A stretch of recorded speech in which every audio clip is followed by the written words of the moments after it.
Hi, long range hunting, and welcome back. Today we're going to be talking about bullet failures.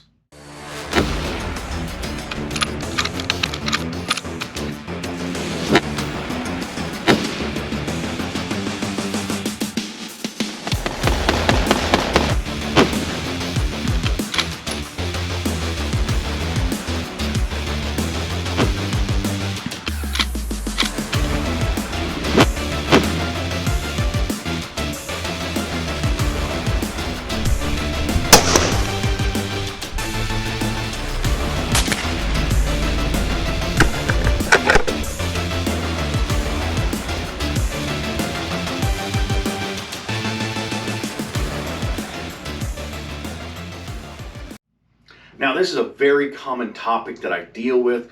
A lot of people come to me and say, hey, I've used this particular bullet. I've had this issue, or I see it online and Facebook, different places. And it's a very common topic. And contrary to popular belief, the vast majority of failures aren't actually failures. It's really operator error.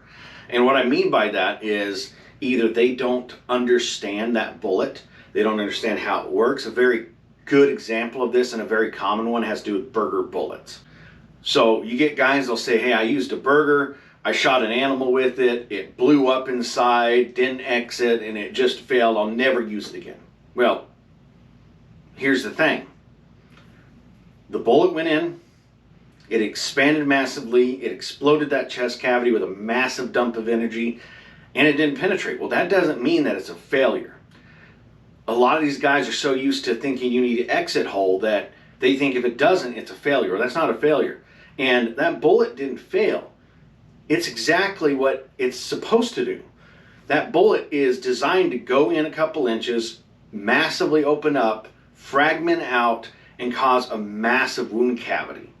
It doesn't require an exit hole. It's made to dump all that potential energy into the chest cavity and make a mess of it. That is that bullet performing as designed. But because they don't understand that, they think, oh, there's a big misconception that all people think that everything has to be like a bonded bullet, to where it's going to open up and the jacket is stuck together with it, it's bonded together, and it gets a nice mushroom and it exits.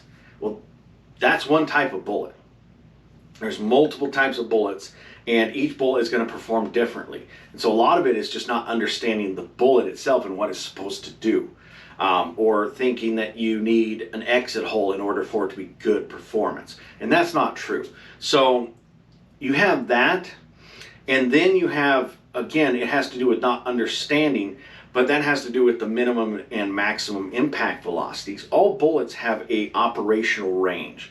And so, let's say 1,600 feet per second for the minimum impact velocity for that to expand, and then let's say 3,000 just as an example for the maximum. So if you're shooting over 3,000 feet per second, let's say you have an impact at 3,300 feet per second, well, guess what? That's above what that bullet is designed to perform at. So you're not going to get great results. Now, is that a bullet failure? No, that's not a failure on the bullet. That is a failure on the operator, because he took it outside of its limitations.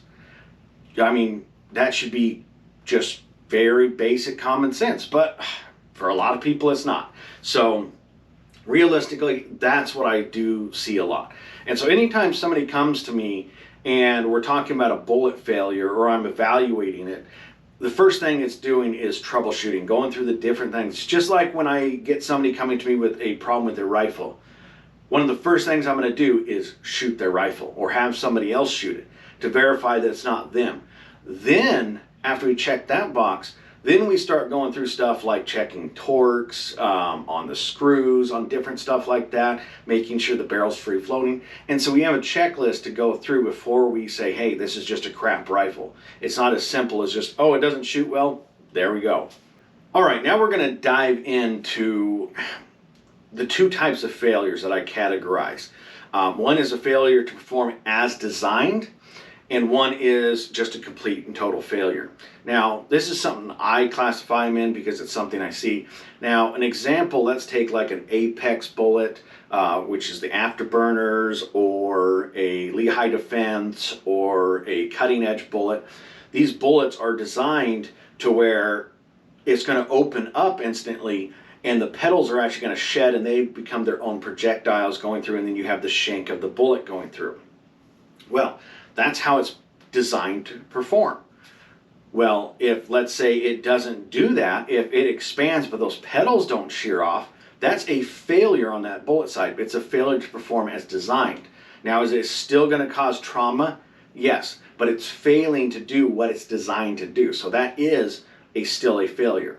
Now, a total failure is if you take that same bullet and it pencils through and doesn't expand at all. That is a complete and total failure. Or if it, when you get into that, you have necking over where that bullet is going to start tumbling and or changing directions.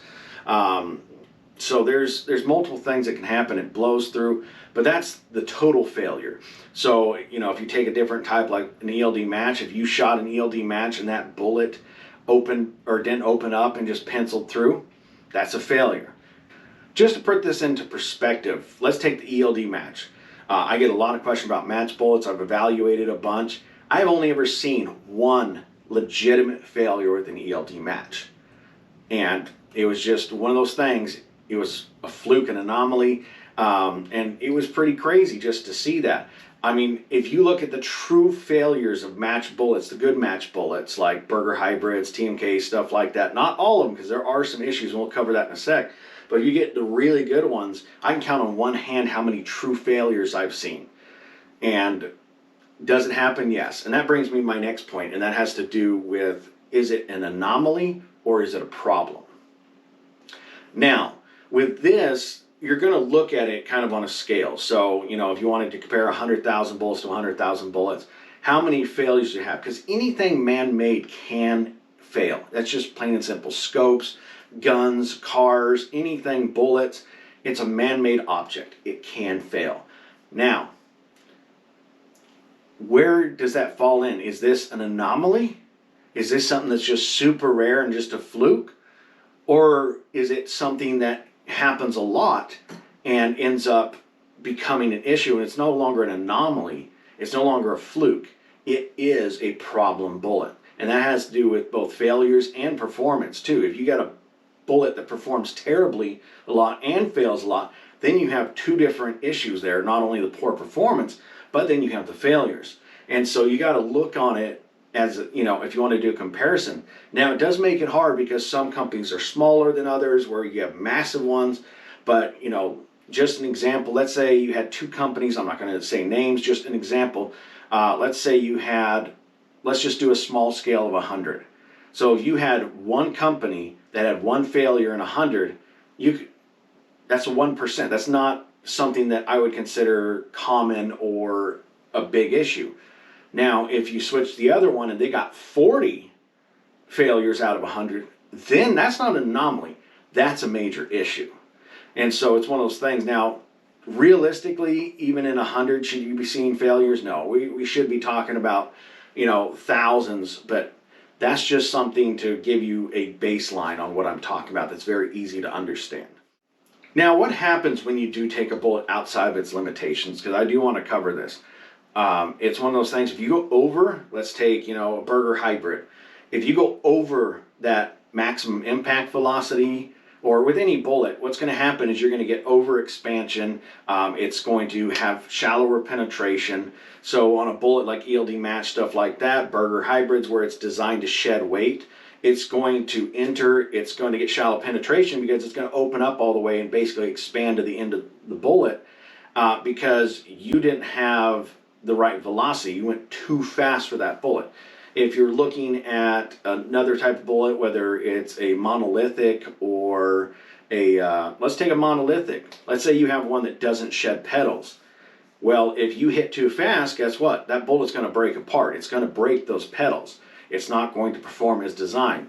It's just one of those things. Too fast is going to give you shallower penetration, and that bullet is basically going to break down.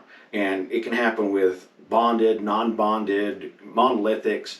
Now, on the other side of things, when you go with the minimum impact velocity, what you're getting there, let's say you have 1,800 feet per second as your minimum and you hit it at 1,600 feet per second.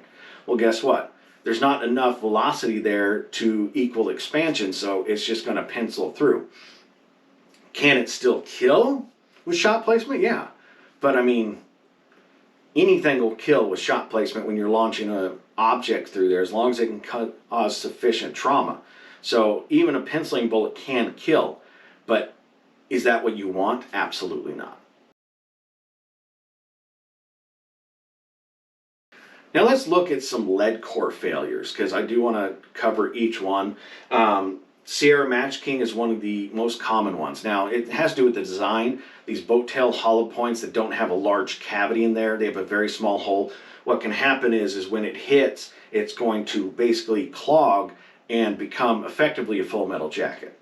And so when you get to this, it's just going to pencil through. It's going to change directions. It's going to tumble and or change directions. It's not going to give you good performance. So you can even be in that bullet's performance range, but it's going to act like it's under that minimum impact velocity. And so it's not going to be ideal. Sierra Match Kings are known for this. There's other bullets. I've seen this with the VLDs, where a lot of guys are actually drilling them out or enlarging the hole to give it more reliable performance. And I did a video on that. I'll put the link in the description below. And so you can visit that one where I did the Sierra Match King drilled versus undrilled. And that'll kind of show you that. I've seen a lot of issues with core locks, but certain designs are just prone to issues, whether it's lead core or alternatives, or it has to do with monolithics. So there are bullets that just by design are going to struggle and have issues. So when you get into certain bullets, you're just going to have that. And those are some of the lead core ones that do have a lot of issues. And Sierra Match King is one of the top ones for that. It's really great that Sierra came out with the tipped Match King, which is a phenomenal bullet. And so I highly recommend that. If you do run something like the Sierra Match Kings or the Hornady Boat Tail Hollow Point Match or any bullet like that, I do suggest opening up that hole and give you a little bit better performance and more reliable. Because when they do work, they work extremely well. But it's that issue of reliability and consistency that's the issue. And that's something you want to look at when you look at bullets. How well does it perform? How reliably does it perform? And how consistent is it? So in that performance. So that's something to look at. Okay, now we're going to dive in now, and I cut this down for size. I had a lot more videos and examples to use, but I wanted to cut down the amount of time that this video is, and I could parade a lot, but I'm going to be diving into monolithics now, which have the highest failure rate of any projectile out there. A lot of guys don't like to hear that, but statistically it's true, and we're going to dive in, and I'm going to cover a couple bullets that I have seen the absolute most failures scale and others have, and cover those with some examples to show you. And first we're going to start off is the Barnes Triple Shocks. Now I got a couple examples here of bullets. You can see these are failures inside that bullet's operational range of that bullet failing to perform as designed. This video was actually a buddy of mine. He used a 300 RUM with a Barnes Triple Shock. That was one of his go-to things. And this was the final straw for him. Just a warning, it's painful to watch just because of watching that animal. But this was the final straw. He called me after this hunt. He said, man, I'm just getting eaten up inside. I can't stand it. What bullet should I use? And, he ended up having a box of ELD Match on the way, but it was painful. This is a cow elk hunt. Some buddies are over a ways and they're filming through a spotting scope camera. He actually went down on foot and he's along this fence line. It's cow elk. And the first shot you're going to see is he shoots it broadside. He's aiming behind the shoulder. The bullet ends up going in a couple inches, does not expand, changes direction, and actually exits the left butt cheek. Now, it hit the hip, which was very lucky because there's arteries and stuff going through there, and it managed to get an arterial bleed. So you're going to see blood pouring out of that back leg, which is probably the only thing that kept it there. If it wasn't for that, that thing would have run a lot farther off. Now, this is all inside its operational range. Every shot in here is inside 200 yards, the last one being 200.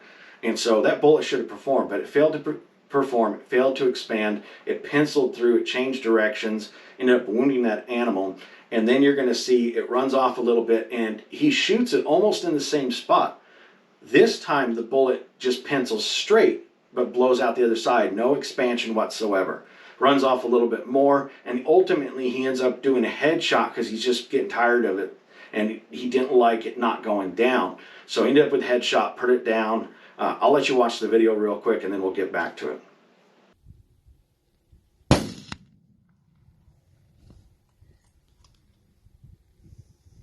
You got her in the back?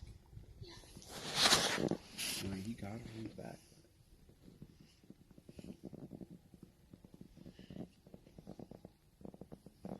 Bleeding. It is, but I can't see where you hit it. Turn around. I could see there's like blood flowing. I'm standing there and it's gonna drop. Yeah, he gut shot at her, I think. It's gushing blood. I'm gonna shoot off blood.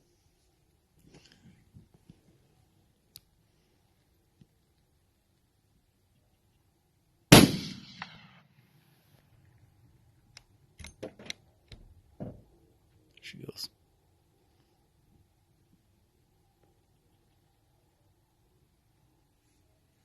I didn't see where the second shot hit.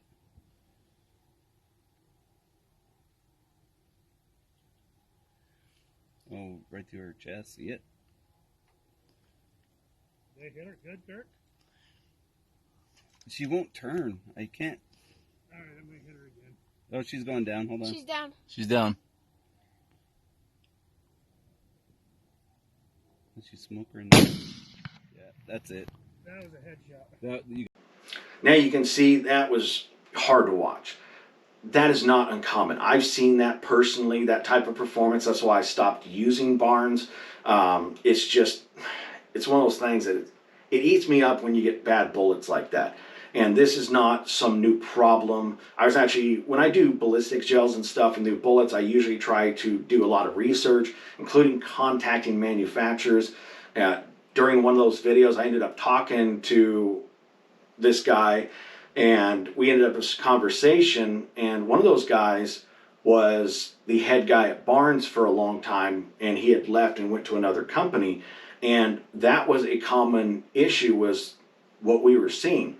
In fact, this other company, a lot of times when he would get calls saying, hey, you know, does your bullet perform like Barnes? Because I've had these issues. That was one of the most common questions they actually got of guys trying to find a better bullet.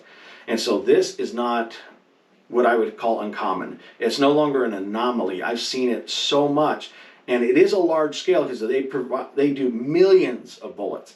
And so it's a larger scale, but still there is more than enough to where I look at it and say, hey, this is an issue, you know. And they did go with the tipped version of this, which does help some. It's still not a great bullet, but it does help some having a tip in there to aid in expansion. Now we're going to talk about the #1 bullet that I get reports of failures on that I've seen and bad performance, and that is Hammer bullets. Now this is a small company. For those who are been around on the channel, you know I did several videos covering them, showing bad performance in my gel tests. I got sent them, had terrible results, no matter what I tried. Ultimately, people told me that I was wrong. I should go to their to their YouTube channel. I went to their YouTube channel, found more examples of exactly what I was getting, which was it wasn't expanding, it was changing directions, tumbling. And over there, I found a video of a mule deer where it had an obvious change of direction. You can see it impact the dirt. And then Hammer took that, instead of taking that feedback on that video, and altered the video to try to hide the failure of that projectile and that bad performance, which is pretty shady, to be honest. But then you get into, there was also a gel test that they were trying to make their bullet look better. It's filmed from Timbuktu. I commented on that, and then they took my feedback, zoomed it in, and tried to make it look like it wasn't rigged or anything like that. And even then, they got caught with their pants down on trying to make their bullet look better than the competitors. I have videos on all that. I'll put the links in the description below. But it's pretty sad when a company does that. And it's not just me. I've gotten multiple reports, talked to multiple people that got the same treatment. Anytime they brought up an issue with their bullets or, a failure or anything, they're instantly, Hammer goes on the defensive and tries to discredit and bully them, which is pretty sad. They tried the same thing with me, but I don't give in to bullies, so I really don't care. All I care about is factual data. And so we're going to dive in once again, and I'm going to show you videos of theirs from Ed, which is their marketing director, on videos of his and Hammer bullets. And I'm going to show you some prime examples continuing with this and showing, how terrible these things really are. Like I said, I'll put video links in the description below to all these videos. Due to time constraints, I'm not going to show all of them because I want to keep this video relatively short. I could literally make an entire documentary on all of this stuff, showing video after video after video and all that. But I'm not going to do that. I'm just going to cover it real quick with a few more examples showing the actual failures of this and breaking it down. Now, first video is a hog at 20 yards. Now, if you look at his position, it's broadside, but it's slightly quartering away from him. He puts the bullet up on the front part of the animal, shoots, and he says, oh, look at this tree. Well, this tree is back into the side, and it gets hit. Well, he says that must be a pedal, and then he sees something going out the back end, and he's like, oh, that's probably just lungs or something. And he even mentions maybe the shank changed directions. Well, it did. If you look at the picture when you watch this video afterwards, you can see that there's actually a hole and blood stain back on the back part of this animal. So that bullet actually did a complete left turn, and the pedal went out this way and the bullet went out this way. And so that's exactly what I got, and what these guys have tried to discredit me on and say, oh, well, that never happened. It really didn't. And they tried to cover up. So here's another video. Watch that real quick. This hog walked within 20 yards.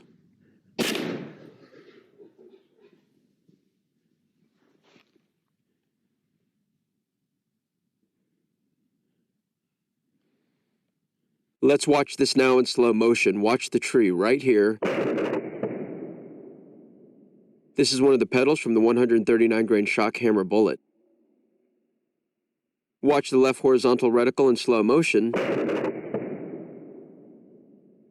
Not sure if this is the bullet base or just the lung material blowing out, but it's still cool. At a distance of 20 yards, the 139 grain shock hammer bullet hit this 235-pound boar at 2,000.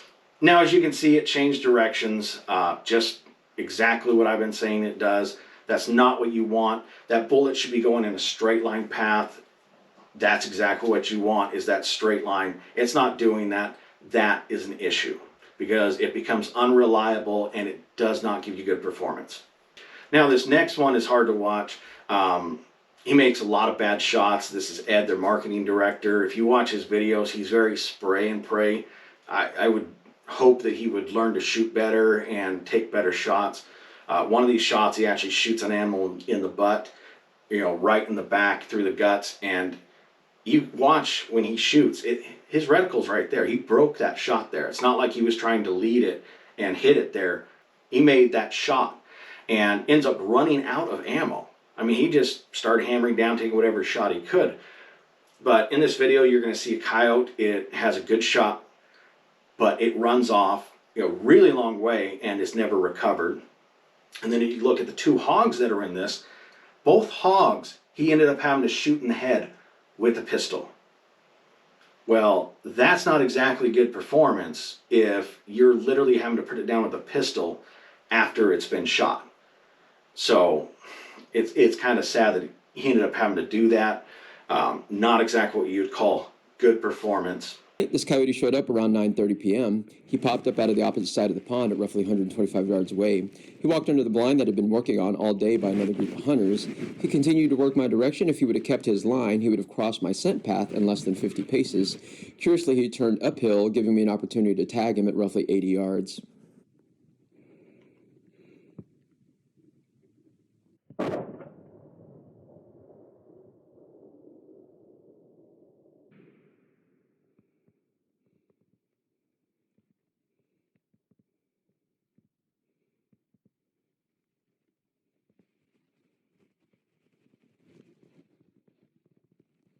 I'm glad I didn't start my recovery efforts on the coyote because 9 minutes later the sounder rolled into the field. Sorry for the camera shake. I'm literally stepping out of the blind trying to decide whether to chase them down or not. I did not want them to hit the tree line, so I lined up on the biggest boar in the group, and we'll pick up the action from here.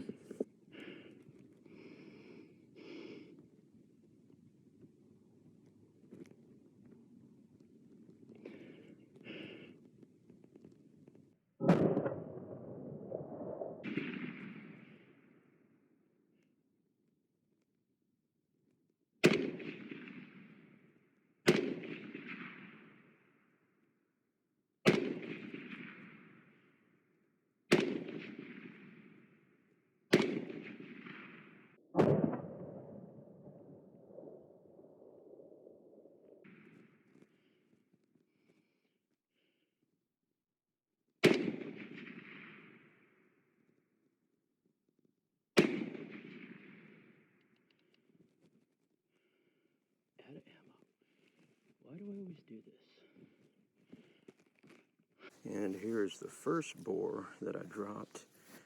What's surprising is the distance. This is easily a good 200, 225 yards. It's really hard for me to gauge distance when I'm using a new thermal.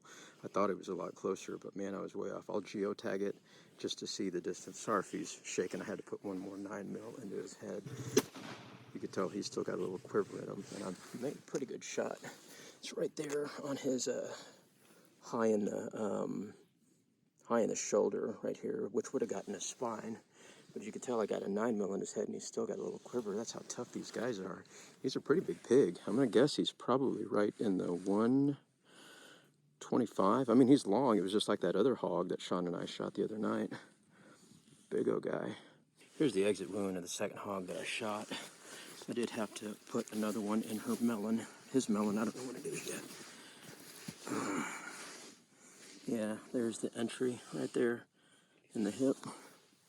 So it wasn't a fatal shot until I put the 9mm in his head.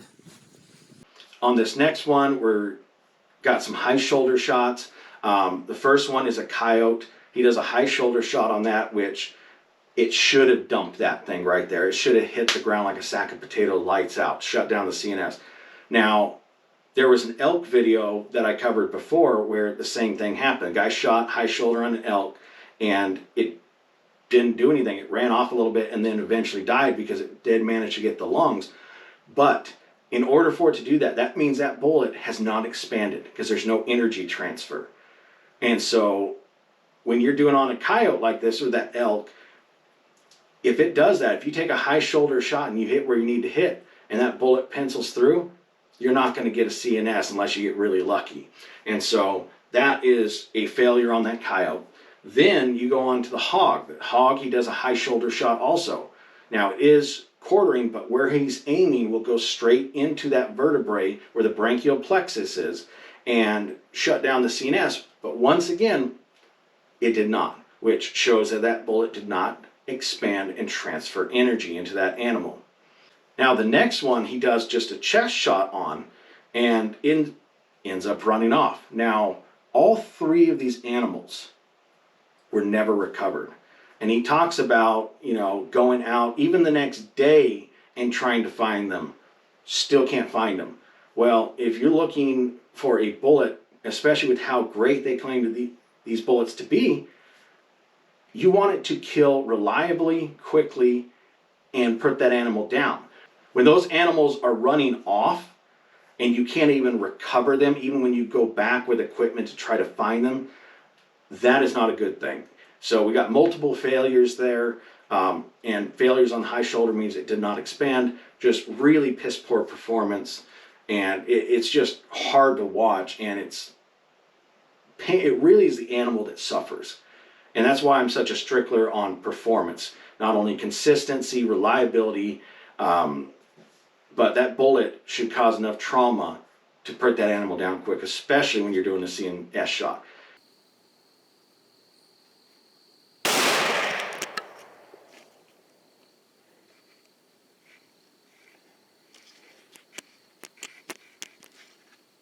Slow motion camera reveals that it took a high shoulder shot with the 99 grain Hammer Hunter bullet, scouted for the next hour with no results.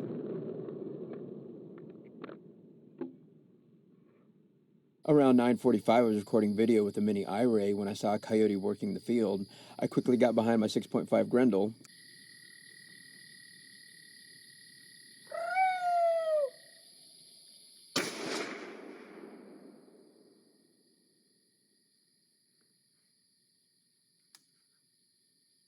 Just like my last shot, this coyote also took a high shoulder shot.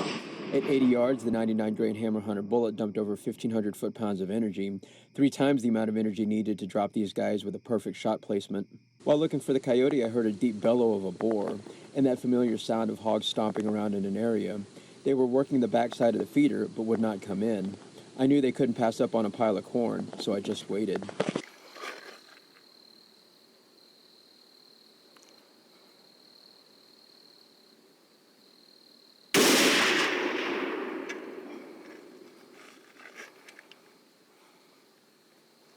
If you watch this video, you can see I was shooting through the brush. The sow definitely took a shot to the chest, but the bullet may have fragmented off the brush before impact.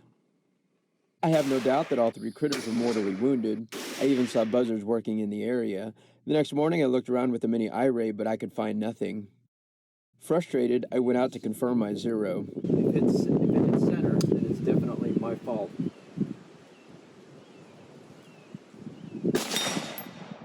right, let's take a look.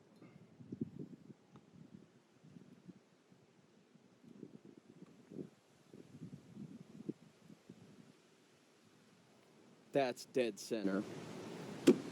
Man. Now this one, it's weird because in the beginning he talks about how this is a premier long-range bullet. That is completely false. This one is about 85 yards, and he shoots a hog twice, and you're going to see it in there. He talks about how the bullets both failed to perform, which that bullet is designed to instantly, once it enters that body, to expand violently, shed the petals, and the shank continues through. Well, it didn't on 2 shots. And he talks about here is the wound cavity, and clearly it did not shed its petals. Well, that's a failure to perform as designed. Now with bullets, the lower you go in that velocity threshold, the worse the performance is going to get, the less energy transfer, the less trauma that's going to be there. And so he's saying that it's a premier long-range bullet, and he's recommending it to people. Yet we're getting failures to perform as designed at 85 yards and high velocity, which means as it dips down in velocity, it's going to get even worse. And so you're going to see more failures and issues. So it's really weird that he did that and said, hey, this is a long-range one, and then ironically has 2 failures to perform. And what you are getting when you are hunting with a Hammer Hunter bullets is a premium, hand-turned, custom-loaded, long-range, meat-saving bullet.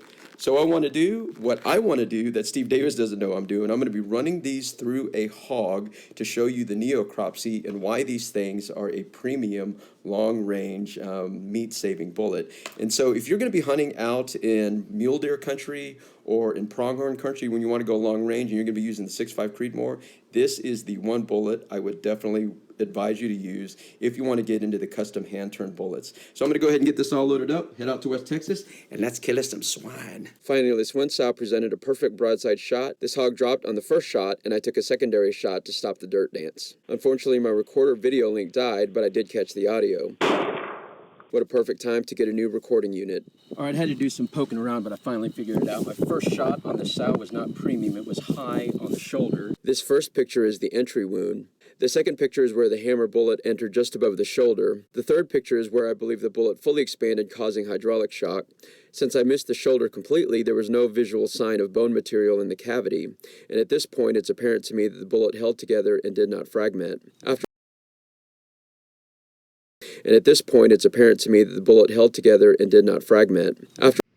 Now, something else to point out has to do with energy.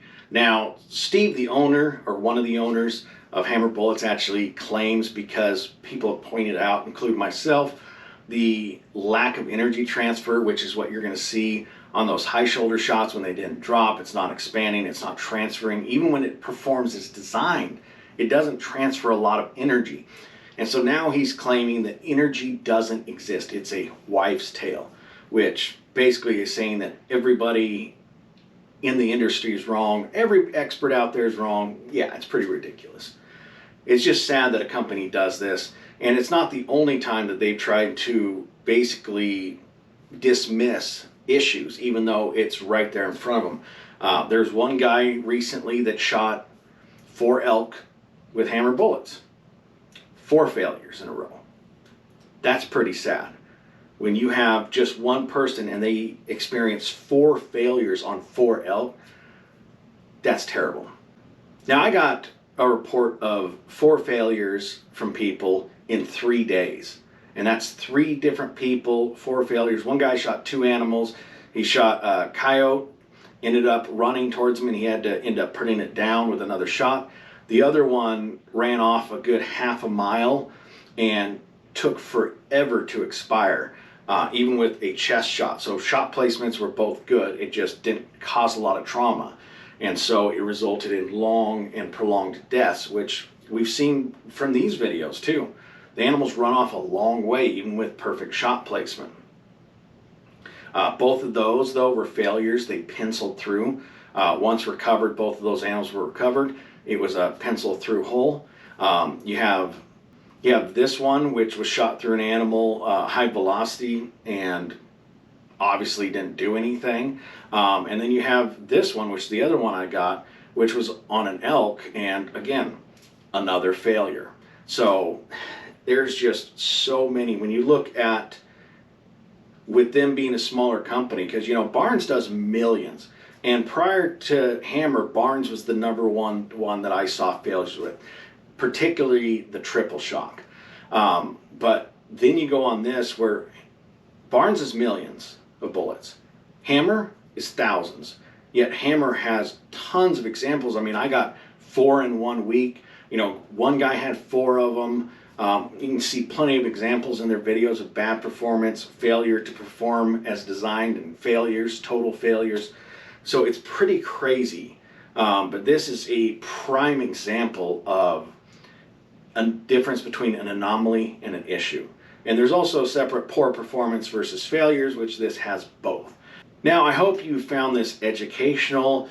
These are just a few examples of some of the bullets that have the most issues and failures, both the performance designed and just total failures. So when you're picking a bullet, it's very important to look at, yes, you want to pay attention to the failures, but you want to be able to evaluate, is that anomaly, a fluke, or is it an actual problem? And at what point does it become a problem where it's no longer a fluke?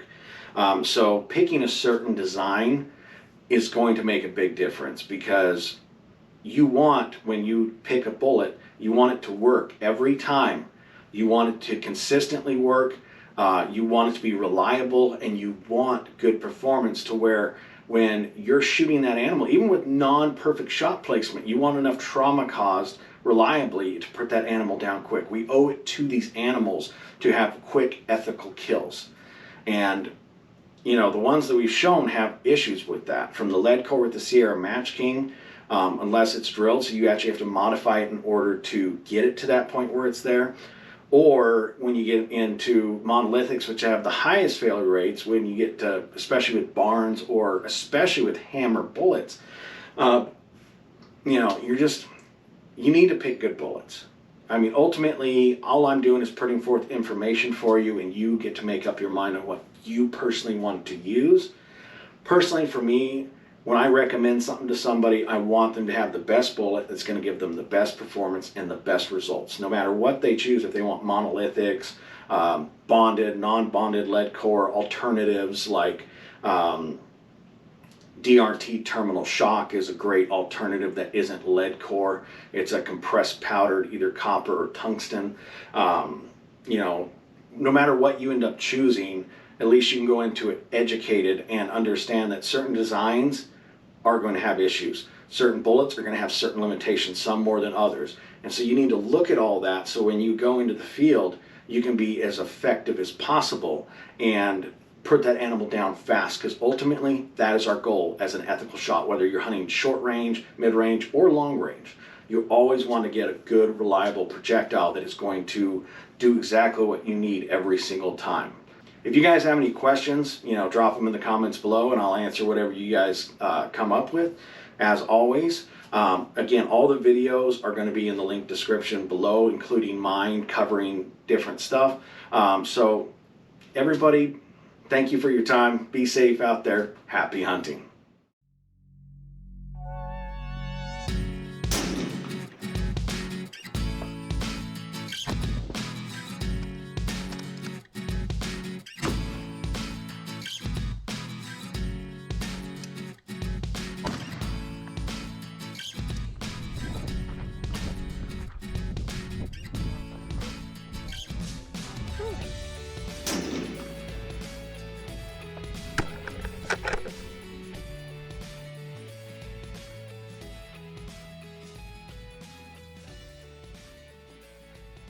Hope you enjoyed this video. Make sure to hit that like button, hit that subscribe button, and turn on notification bell so you won't miss out on any future video. And happy hunting!